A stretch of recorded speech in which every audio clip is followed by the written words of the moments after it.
সবাই কেমন আছেন? আশা করি একটা ভালো আছেন। আমি অনেক ভালো আছি। আজকে দেখেন আমি ফুল বাগানে আছি। এখানে অনেক একটা গাড়ি দাঁড়ায় রয়েছে, এটা পার্কিং হয়। আর আপনারা দেখতে পাচ্ছেন অনেক একটা মানুষ। আমার ডান সাইডে সব দোকান চিকান আছে। আর আপনাদেরকে দেখাবো এখানে ফল বাগান, আম,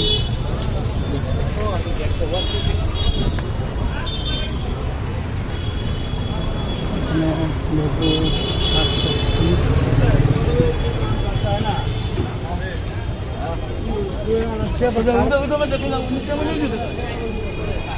জলপাই আছে। এখানে দেখতে পাচ্ছেন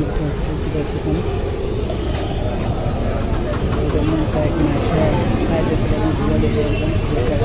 আগে আছে আপনি কাপড়ের দোকান, একটা কাপড়ের দোকান।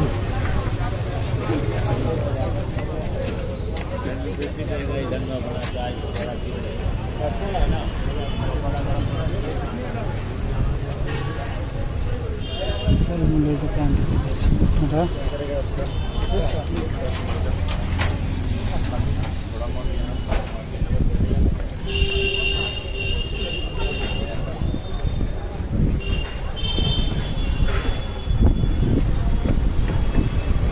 কিভাবে ব্যবস্থা আছে আগে আপনাদের দেখা দিতেছি।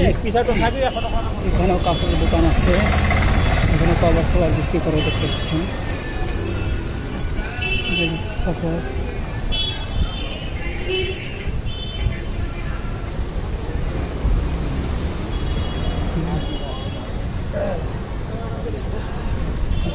দোকান